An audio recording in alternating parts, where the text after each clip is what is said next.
Good morning friend, मैं सुप्रिया स्वागत करती हूँ आपका डिकोड एग्जाम में। फ्रेंड, आज डेली करंट अफेयर्स की क्लास में हम डिस्कस करेंगे 8 नवंबर से रिलेटेड जितने भी न्यूज़ हैं, जितने भी इवेंट्स हैं जो हमारे एग्ज़ाम के लिए इंपॉर्टेंट हैं, हम उन्हें एक एक करके यहाँ डिस्कस करेंगे।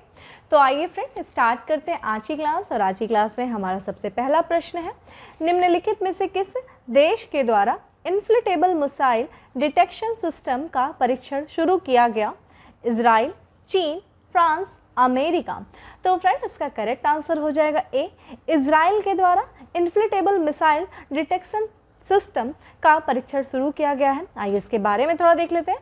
तो इजराइल ने अत्यधिक ऊंचाई पर मौजूद खतरों का पता लगाने के लिए डिज़ाइन की गई एक विशाल इन्फ्लेटेबल मिसाइल डिटेक्शन सिस्टम का परीक्षण शुरू किया है। तो फ्रेंड, ये जो सिस्टम है, देखा जाए तो अगर कोई दुश्मन देश है वो काफ़ी ऊंचाई से अगर वॉर कर रहा है तो ये जो सिस्टम है उसको डिटेक्ट कर लेगा और वहीं पे उसको नष्ट कर देगा। तो इस तरीके से इजराइल जो अपना सेल्फ डिफेंस को काफ़ी ज़्यादा मजबूत कर रहा है। और अगर हम इजराइल की बात करें फ्रेंड, तो इजराइल जो अभी हाल के वर्षों में आक्रामक रूप से अपनी सैन्य क्षमता में काफ़ी वृद्धि कर रहा है। और अगर वर्तमान में हम इजराइल की स्थिति की बात करें, सैन्य शक्ति के बारे में बात करें, तो इजराइल के पास विश्व के सभी बड़े शहरों पर हमला करने की क्षमता है। ये इजराइल की एक शक्ति है, ठीक है। इस मिसाइल की बात करें किसके द्वारा विकसित की गई है, तो राज्य के स्वामित्व वाली इजराइल एरोस्पेस इंडस्ट्री की सहायक कंपनी और यूएस एरोस्टेट निर्माता के सहयोग से ये विकसित किया गया है। और यह विशाल ब्लिप के आकार का यह सिस्टम अपनी तरह का यह पहला सिस्टम है, ठीक है। तो ये चीज़ ध्यान रखिएगा, इन्फ्लेटेबल मिसाइल डिटेक्शन सिस्टम किसके द्वारा? इजराइल के द्वारा, ठीक है। बात हम अगर इजराइल की कर रहे हैं तो आइए थोड़ा इजराइल के बारे में देख लेते हैं फ्रेंड। ये इजराइल का मैप है आपके सामने, ठीक है। इजराइल देखा जाए तो इसके कैपिटल को लेकर के, वैसे तो इसका जो कैपिटल माना जाता है वास्तव में वो तल अवीवी है, ठीक है, जो कि आप यहाँ पे देख रहे हैं मेडिटेरेनियन सी के पास में देख रहे हैं। लेकिन एक क्षेत्र है जेरूसलम जिसको लेकर के पैलेस्तीन और इजराइल के बीच में काफ़ी विवाद का मुद्दा बना हुआ है। और जो इजराइल है जेरूसलम को अपनी राजधानी मानता है। और अभी हाल के ही दिनों में देखेंगे अमेरिका के द्वारा जेरूसलम को इजराइल की राजधानी के रूप में मान्यता भी दिया गया, ठीक है। तो ये चीज़ ध्यान रखिएगा। वैसे वास्तव में इसकी जो अभी राजधानी है वो तल अवीवी है, ठीक है। और सबसे बड़ा शहर नगर जो है वो यरूशलेम है, ठीक है। और हम बात करते हैं इजराइल की, तो देखिए ये अपना जो बॉर्डर है वो उत्तर में देखा जाए, उत्तर और उत्तर पूर्व में, उत्तर में लेबनान को करता है शेयर, वहाँ पे देखा जाए तो सीरिया को करता है शेयर, ठीक है, सीरिया के साथ करता है। और यहाँ देखिए जॉर्डन है, जॉर्डन के साथ अपना बॉर्डर को ये शेयर करता है। और इसके दक्षिण में फ्रेंड देखेंगे, चूंकि मैप में शो नहीं करता है, तो अकाबा की खाड़ी है, ठीक है, गल्फ ऑफ अकाबा है, यहाँ पे आप देख सकते हैं। और इसके देखेंगे तो दक्षिण पश्चिम में मिस्र है, कल हम लोगों ने मिस्र के बारे में भी चर्चा किया था, ठीक है। ये चीज़ आपका इजराइल का मैप है। और एक बार एक प्रश्न भी आया था कि मेडिटेरेनियन को जो है, मेडिटेरेनियन जो सागर है उससे कौन कौन से जो कंट्री हैं वो अपने बाउंड्रीज को साझा करते हैं। आप कमेंट बॉक्स में मुझे आंसर बताइए कि कौन कौन से वो यूरोपीय कंट्री हैं, कौन कौन से वो अफ्रीकन कंट्री हैं जो मेडिटेरेनियन सी से अपने बाउंड्री को साझा करते हैं, ठीक है। वहाँ पे एक ऑप्शन दिया था जॉर्डन भी, चूँकि जॉर्डन का जो है बाउंड्री देखिए नहीं लग रहा है मेडिटेरेनियन से, बिल्कुल भी नहीं लग रहा है, ये चीज़ ध्यान रखिएगा, ठीक है। बाकी अगर हम इजराइल की बात करते हैं तो इजराइल की जो करेंसी है वो इजरायली नई है, ठीक है। और यहाँ पे देखा जाए तो यहाँ की जो संसद है उसका नाम है नेसेट, ठीक है। नेसेट यहाँ की संसद है। और यहाँ के प्रधानमंत्री अभी हाल ही में बने हैं, जिनका नाम है, ध्यान रखिएगा, इनका नाम है नफ्ताली बेनेट, ठीक है। नफ्ताली बेनेट जो है वो यहाँ के प्रधानमंत्री बने हैं। किनके स्थान पे? बेंजामिन नेतन्याहू के स्थान पे यहाँ के प्रधानमंत्री ये बनाए गए हैं, ठीक है। तो आप मुझे मेडिटेरेनियन सी के बारे में बताइए कि ये कौन कौन सी कंट्री से अपनी सीमा को साझा करता है। अगले प्रश्न पे चलते हैं कि दुनिया का पहला पृथ्वी विज्ञान उपग्रह ग्वांगमू किस देश के द्वारा लॉन्च किया गया है? और ध्यान रखिएगा ये पृथ्वी विज्ञान उपग्रह है, तो ये जापान, चीन, दक्षिण कोरिया, ताइवान। तो फ्रेंड, इसका करेक्ट आंसर हो जाएगा बी, यानी कि चीन के द्वारा दुनिया का पहला पृथ्वी विज्ञान उपग्रह ग्वांगमू को लॉन्च किया गया है। आइए इसके बारे में देख लेते हैं। तो चीन के उत्तरी शाक्सी प्रांत के ताइवान सैटेलाइट लॉन्च सेंटर से दुनिया का पहला पृथ्वी विज्ञान उपग्रह, ठीक है, ग्वांगमू, या इसे SDG सेट-1 अंतरिक्ष में लॉन्च किया है, ठीक है। इसे इस नाम के भी नाम से जानते हैं, ध्यान रखिएगा, ग्वांगमू या फिर SDG सेट-1 के भी नाम से जाना जाता है। इसको लॉन्च किया गया है, चीन के द्वारा लॉन्च किया गया है। और ये पहला जो है दुनिया का पहला पृथ्वी विज्ञान उपग्रह है। इसको किस रॉकेट से लॉन्च किया गया है? इसको लॉन्ग मार्च 6 रॉकेट से, जिसे हम चांगझेंग 6 के भी नाम से जानते हैं, उसके द्वारा इसको लॉन्च किया गया है। और यह इस रॉकेट का जो देखेंगे, जो लॉन्ग मार्च रॉकेट है वो सीरीज़ का कौन सी फ्लाइट मिशन रहा है? 395वां मिशन जो वो रहा है। ठीक है, तो ये चीज़ ध्यान रखिएगा। वहीं अगर हम इस सैटेलाइट की बात करते हैं, SDG सैटेलाइट 1 सतत विकास के लिए यूनाइटेड नेशन 2030 एजेंडा के अनुसार अनुकूलित पहला उपग्रह है, जिसे शांति और समृद्धि के लिए 17 सस्टेनेबल डेवलपमेंट गोल के लिए 2015 में अपनाया गया था। ठीक है, तो हम लोगों ने ऑलरेडी इसके बारे में बात किया था। सस्टेनेबल डेवलपमेंट गोल जो कि 2015 में अपनाया गया था, उसका लक्ष्य है 2030 तक, जो कि 17 लक्ष्यों को जो है 17 गोल को प्राप्त करना, उसका ही ये एक तरीके से उसी के अनुकूल ये भी सैटेलाइट है। ठीक है, शांति और समृद्धि के लिए बनाया गया है। चूँकि अब हम चीन की बात करते हैं तो आइए चीन के बारे में देख लेते हैं। ये है आपका वर्ल्ड मैप, जिसमें हम चीन की लोकेशन को देख रहे हैं। ये है चीन, जिसकी राजधानी फ्रेंड देखिए बीजिंग है। ठीक है, बीजिंग है। और यहाँ की मुद्रा देख लीजिए फ्रेंड, युआन जो है यहाँ की मुद्रा है। और यहाँ के जो राष्ट्रपति हैं उनका नाम शी जिनपिंग है। ये आप लोग को पता ही होगा, काफ़ी ये चर्चा में रहते हैं। इन्होंने अपने आप को, पहले वहाँ के राष्ट्रपति हैं जिन्होंने अपने आप को जीवित बुद्धा के रूप में वहाँ पे अपने आप को संबोधित किया, जीवित बुद्धा। ठीक है, ये चीज़ ध्यान रखिएगा शी जिनपिंग ने। और यहाँ की संसद का नाम अगर देखें तो नेशनल पीपुल्स, ठीक है, पीपुल्स कांग्रेस जो है वो यहाँ की संसद का नाम है। ठीक है, चलिए आगे बढ़ते हैं। और ये मैप ध्यान रखिएगा। अगर देख लीजिए जो यहाँ पे जो चीन का है, जो बॉर्डर शेयर कर रहा है, ये चीज़ मैं बताना आपको भूल गई। देखिए अभी चर्चा में कर लेते हैं। उत्तर में देखा जाए तो रसिया से ये अपने बॉर्डर को शेयर करता है। और यहाँ देख लीजिए कोरियाई नेशन में देखा जाए तो नॉर्थ कोरिया से ये अपने बॉर्डर को शेयर करता है। नॉर्थ कोरिया बहुत चर्चा में है, ये भी चीज़ ध्यान रखिएगा। ठीक है, और यहाँ पे देखा जाए तो मंगोलिया से है, फिर उसके बाद यहाँ पे देखिए कजाकिस्तान से है, फिर किर्गिस्तान से है, फिर देखा जाए तजाकिस्तान से है।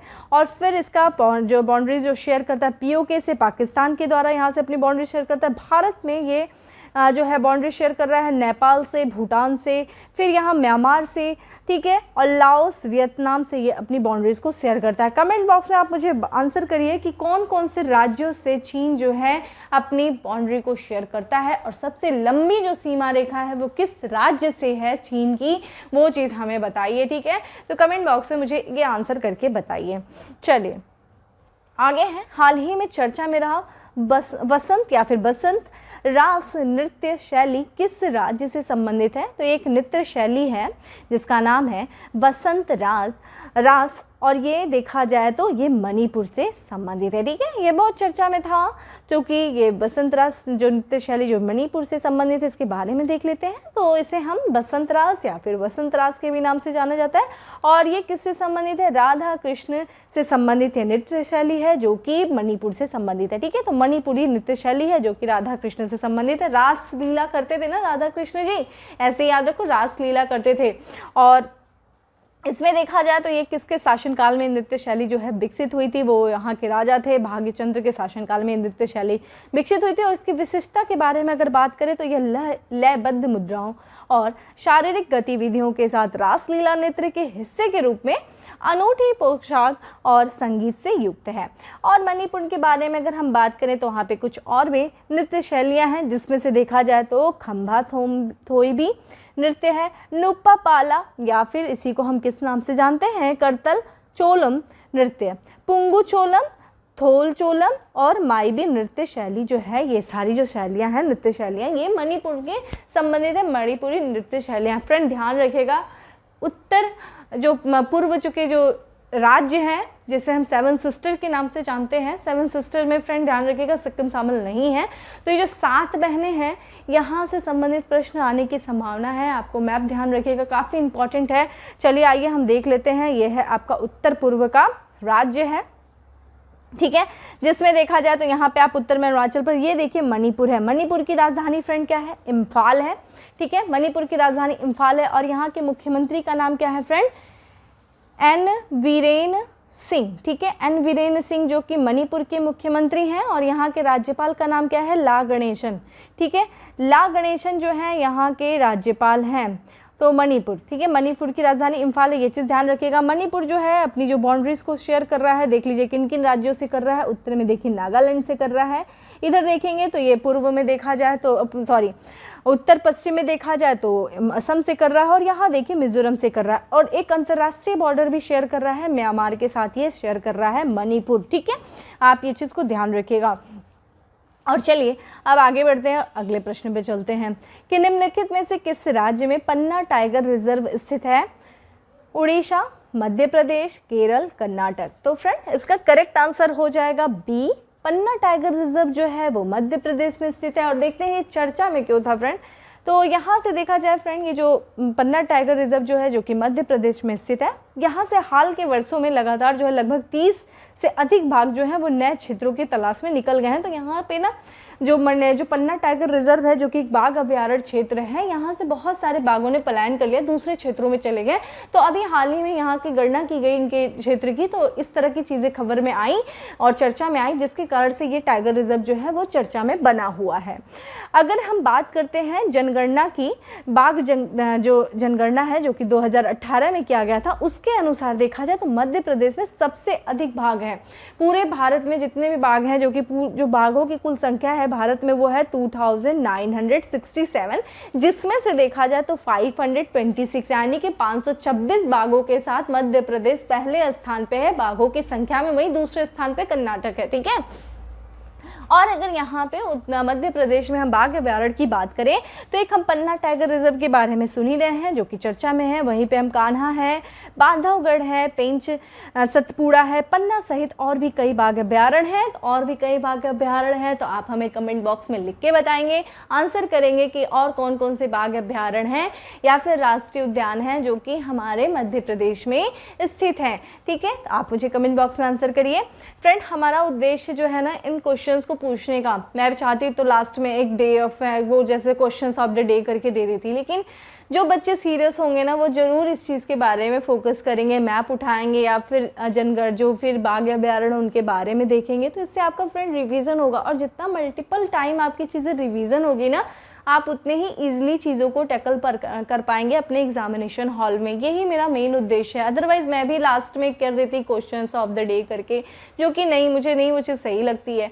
मैं 4 क्वेश्चंस पूछती हूँ तो मेरी उम्मीद यही रहती है कि अगर जितने बच्चे देख रहे हैं उसमें से एक आंसर जरूर कर दें, ठीक है। चलिए आ जाते हैं हम अपने मैप पे। तो ये देखिए इंडिया का मैप है जिसमें हम देख रहे हैं मध्य प्रदेश को। फ्रेंड ये मध्य प्रदेश की राजधानी क्या है फ्रेंड? भोपाल है, ठीक है, भोपाल है। और यहाँ के मुख्यमंत्री कौन है फ्रेंड्स? शिवराज सिंह चौहान जो है वो यहाँ के शिवराज सिंह चौहान यहाँ के मुख्यमंत्री हैं। और यहाँ के अगर हम राज्यपाल की बात करें तो मंगू भाई पटेल जो हैं मध्य प्रदेश के राज्यपाल हैं। और देखिए फ्रेंड अगर हम बात करें तो ये पूरी तरीके से लैंडलॉक्ड स्टेट है, ठीक है। इसकी कोई भी सीमा जो है ना तो किसी अंतर्राष्ट्रीय बॉर्डर से लग रही है और ना ही किसी समुद्र से। तो अगर हम उत्तर में देखते चलें तो यहाँ पे देखिए उत्तर प्रदेश से ये अपनी सीमा को साझा कर रहा है। यहाँ पे देखेंगे तो छत्तीसगढ़ से, फिर उसके बाद देखेंगे तो महाराष्ट्र से, फिर गुजरात से, फिर राजस्थान से। तो ये पूरी तरीके से लैंडलॉक्ड जो है कंट्री है। और आपको पता होना चाहिए जो सबसे ज़्यादा जो राज्य होते हैं जो सीमा साझा करते हैं उत्तर प्रदेश के, वो करते हैं मध्य प्रदेश से, ठीक है। तो ये भी चीज़ ध्यान रखिएगा, ये प्रश्न उत्तर प्रदेश स्पेशल में पूछे जाते हैं। अगर आपका मन करे तो एक बार देख लेना कौन कौन से राज्य जो जिले हैं उत्तर प्रदेश के, जो जिले हैं सबसे ज़्यादा यहीं से मध्य प्रदेश से साझा करते हैं, तो वो चीज़ आप देख लेना, पूछता है। और अगले प्रश्न पे चलते हैं कि सूचना और प्रसारण मंत्रालय ने किस मंत्रालय के साथ मिलकर के सिंगल विंडो फिल्मिंग मैकेनिज्म बनाया है? रक्षा मंत्रालय, रेल मंत्रालय, वित्त मंत्रालय, शिक्षा मंत्रालय। तो correct answer is B, rail मंत्रालय के साथ सूचना और प्रसारण मंत्रालय ने मिल करके सिंगल विंडो फिल्मिंग मैकेनिज्म बनाया है, ठीक है। तो आपको पता ही है रेलवे स्टेशन पे कितनी सारे फिल्मों की शूटिंग की जाती है, तो कई जोनों में बटा हुआ रहता है, जिसकी वजह से जो फिल्म निर्माता होते हैं उनको कई कई जगहों पे जा करके परमिशन मांगनी होती है। तो इस चीज़ को ध्यान में रखते हुए जो मंत्रालय ने एक सिंगल विंडो फिल्मिंग मैकेनिज्म बनाया है। किसने? सूचना और प्रसारण मंत्रालय और रेल मंत्रालय, ठीक है। सूचना और प्रसारण मंत्रालय इस समय किसके पास है? अनुराग सिंह ठाकुर के पास है। रेल मंत्रालय अश्विनी वैष्णव के पास है, ठीक है।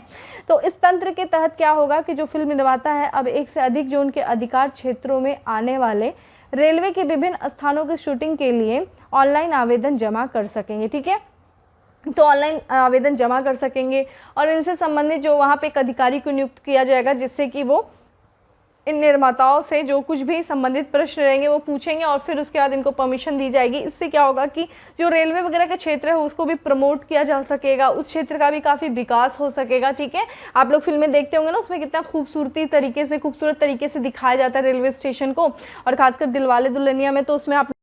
ठीक है, फिर अगले प्रश्न पे चलते हैं। हमारा अगला प्रश्न है कि भारत और किस देश ने हाल ही में 7 और व्यापार प्रवेश और निकास द्वार खोलने की घोषणा की है? ब्रिटेन, अमेरिका, भूटान, चीन। तो फ्रेंड इसका करेक्ट आंसर हो जाएगा सी, भूटान और भारत ने हाल ही में 7 और व्यापार प्रवेश निकास द्वार खोलने की घोषणा की है। इसके बारे में देखा जाए तो भारत और भूटान ने व्यापार संपर्क को बढ़ाने के लिए या बढ़ाने के तहत 7 और व्यापार प्रवेश और निकास द्वार खोलने की घोषणा किया है। ठीक है, व्यापार को बढ़ाने के लिए, व्यापार संपर्क को बढ़ाने के लिए। और यह फैसला जो लिया गया है, एक बैठक हुई थी, वाणिज्य सचिव स्तर की बैठक हुई थी, जो दोनों देशों के बीच व्यापार और पारागमन के मुद्दे पर चर्चा के लिए की गई थी।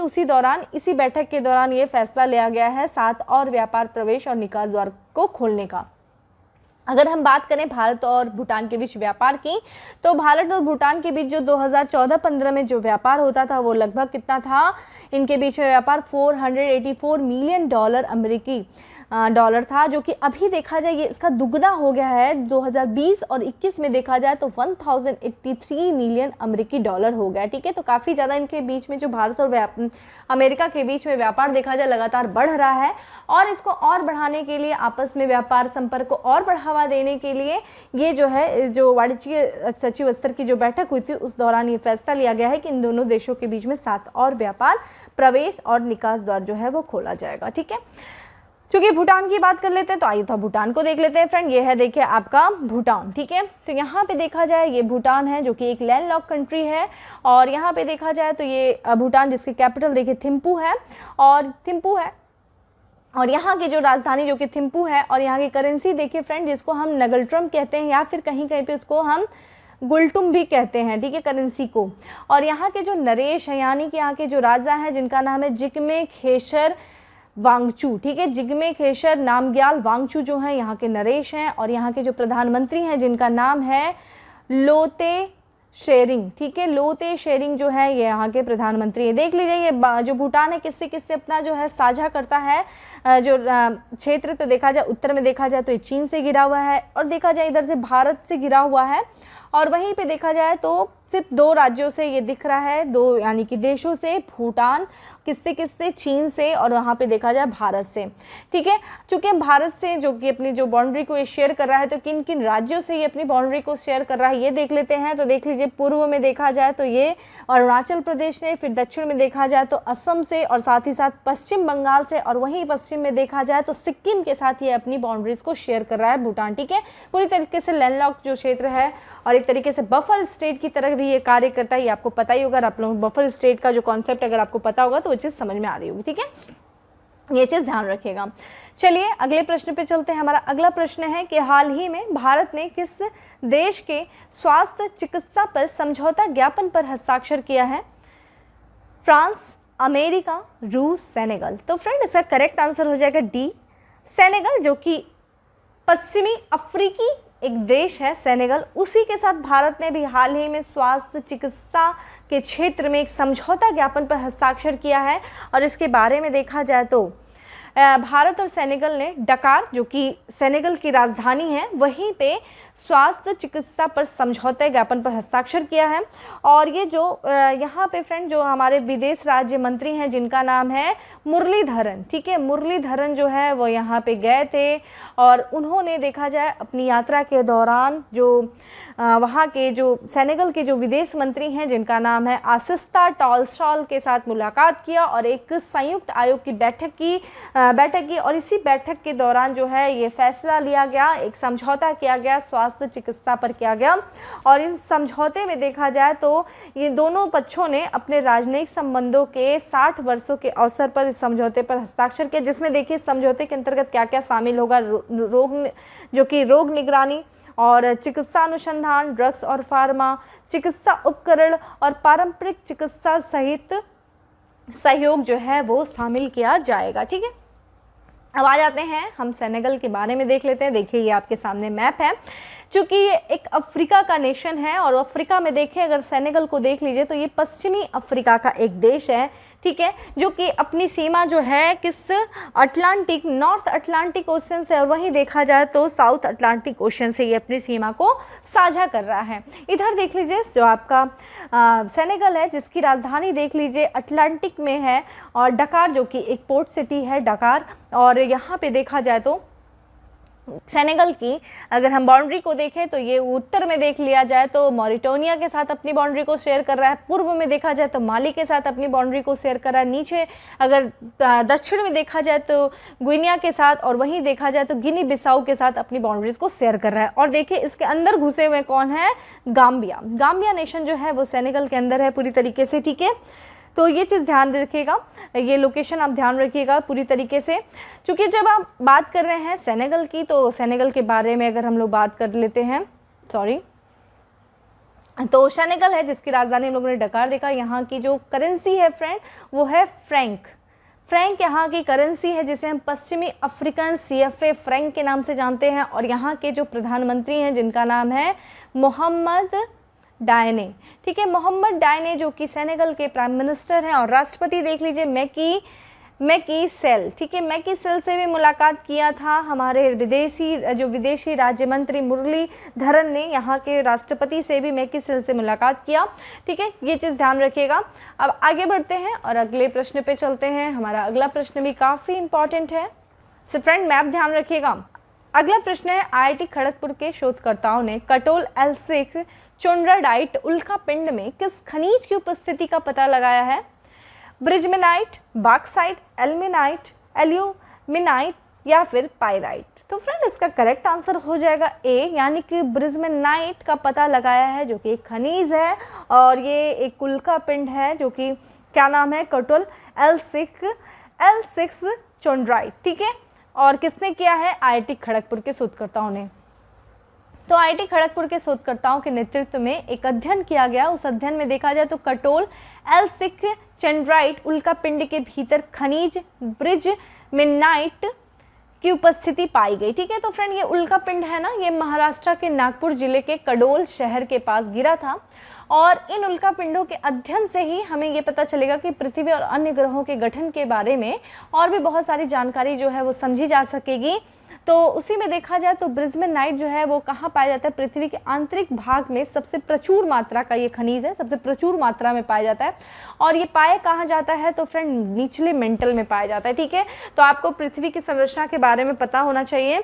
तो जो मेंटल है, निचली मेंटल में ये पाया जाता है। और यह ग्रहों के लगभग देखा जाए 660 से लेकर के 2700 किलोमीटर में ये क्षेत्र में पाया जाता है, काफ़ी प्रचुर मात्रा में है। और यह ग्रहों के अंदरूनी हिस्सों की उत्पत्ति और विकास को बेहतर ढंग से समझने के लिए यह सहायक होगा। ठीक है, जैसा कि हमने ऑलरेडी बताया। ठीक है, तो खड़गपुर IIT खड़गपुर के शोधकर्ताओं के नेतृत्व में ये चीज़ खोजी गई थी। नाम क्या है?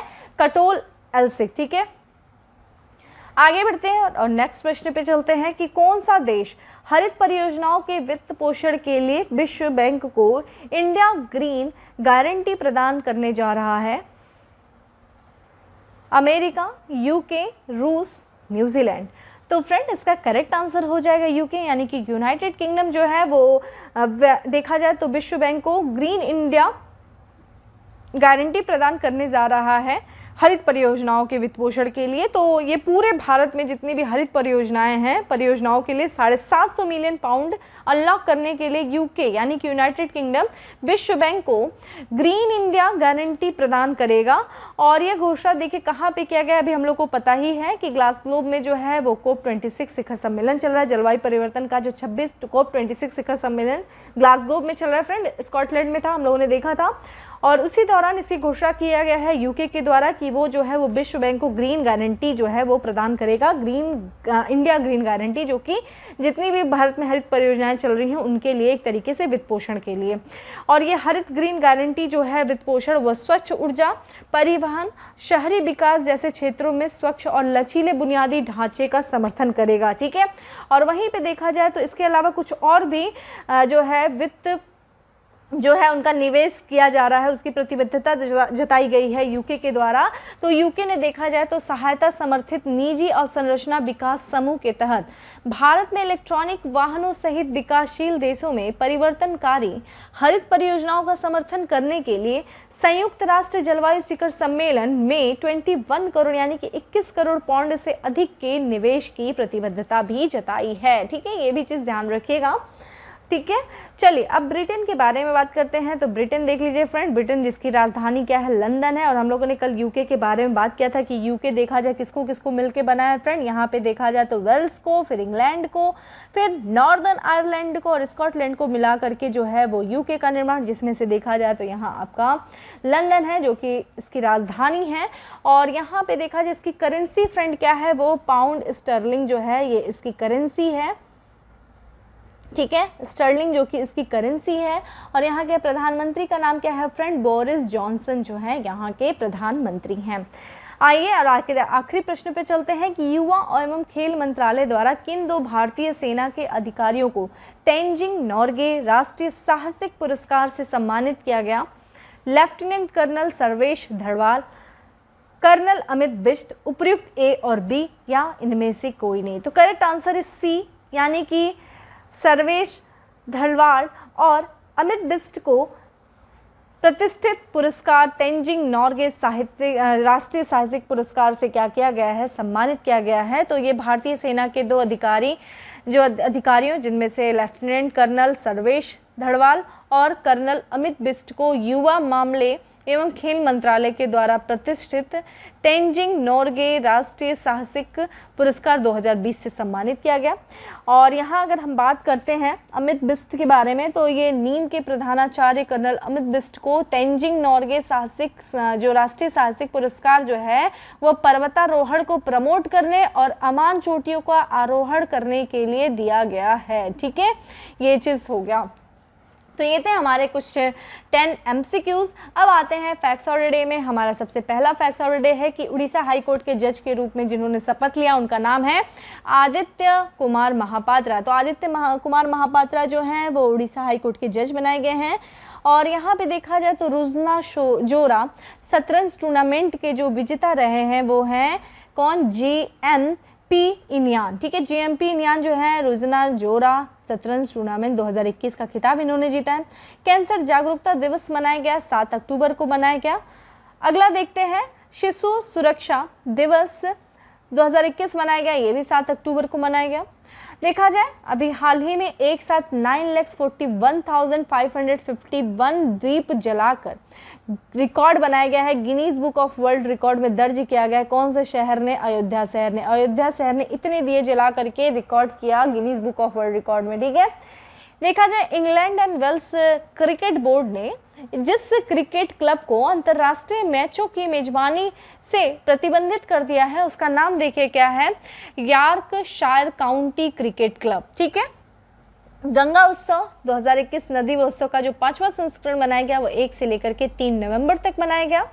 और यहाँ पे देखा जाए तो असाध्य बीमारियों से पीड़ित व गंभीर रूप से घायल व्यक्तियों के लिए इच्छा मृत्यु व चिकित्सक की सहायता से आत्महत्या की अनुमति देने के लिए एक संशोधित विधेयक पारित किया गया। किस देश के द्वारा, पुर्तगाल के द्वारा। ठीक है, तो पुर्तगाल के द्वारा जो है एक संशोधित विधेयक पारित किया गया जिसमें आत्महत्या की अनुमति दी जाएगी ऐसे व्यक्तियों को जो किसी असाध्य बीमारी से पीड़ित हैं या फिर गंभीर रूप से घायल हैं। ठीक है, उनको अपनी इच्छा मृत्यु या फिर चिकित्सा की सहायता से आत्महत्या करने की अनुमति दी जाएगी।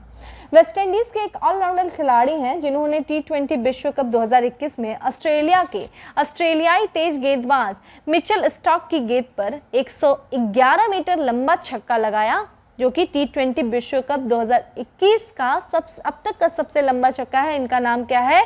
आंद्रे रसल वेस्ट इंडीज के जो है ये ऑलराउंडर खिलाड़ी हैं, ठीक है। इन्होंने एक रिकॉर्ड बनाया है इस बार जो T20 विश्व कप हो रहा है उसमें, ठीक है।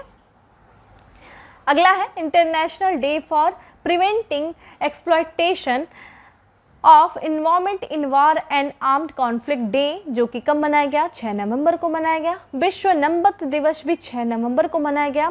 स्पेन में भारत के राजदूत नियुक्त किए गए, क्या नाम है उनका? दिनेश पटनायक। तो ये था हमारे 10 फैक्ट्स ऑफ द डे। और आज आते हैं उत्तर प्रदेश स्पेशल। देखा जाए उत्तर प्रदेश स्पेशल में अभी अंतर्राज्यीय गधा मेला की शुरुआत हुई है। कहाँ पे? उत्तर प्रदेश में हुई है अंतर्राज्यीय गधा मेला। उत्तर प्रदेश सरकार के द्वारा अंतर्राष्ट्रीय फूड अफेयर का आयोजन किया गया। कहाँ किया गया? वाराणसी में किया गया। उत्तर प्रदेश में सॉफ्टवेयर टेक्नोलॉजी पार्क का निर्माण किया जा रहा है या बन रहा है। कहाँ पे? कानपुर में। तो सॉफ्टवेयर टेक्नोलॉजी पार्क जो बन रहा है वो कानपुर में बन रहा है उत्तर प्रदेश का। वहीं देखा जाए बाल विवाह रोकने के लिए श्रावस्ती जिले में जिस ऐप का विकास किया गया उसका नाम क्या है? परिपक्व, ठीक है। उत्तर प्रदेश में अटल भोजनालय की शुरुआत की गई। कहाँ से की गई? लखनऊ में की गई, ठीक है। तो फ्रेंड इस तरीके से था हमारा 10 MCQs जिसमें मैंने आपसे कुछ प्रश्न पूछे हैं और मुझे उम्मीद है मुझे आंसर भी आप करेंगे। वहीं हम लोगों ने 10 फैक्ट्स ऑफ द डे देखा और साथ ही हमने उत्तर प्रदेश स्पेशल देखा। फ्रेंड डेली करंट अफेयर्स की PDF जो है वो टेलीग्राम ग्रुप में डिकोड एग्जाम पे अवेलेबल होती है। वहाँ जा करके आप डिकोड एग्ज़ाम, ठीक है, डिकोड एग्ज़ाम जो है आप टेलीग्राम ग्रुप में डिकोड एग्जाम को ज्वाइन कर लीजिए। यहाँ से डेली आप अपनी PDF जो है वो डाउनलोड कर सकते हैं और डेली करंट अफेयर्स को अपने रिवीजन भी कर सकते हैं। सेशन अच्छा लगा हो तो लाइक करना नहीं भूलें, ज़्यादा से ज़्यादा शेयर करें। फिर मिलते हैं अपने नेक्स्ट सेशन में, तब तक के लिए bye, have a good day, stay safe and stay happy.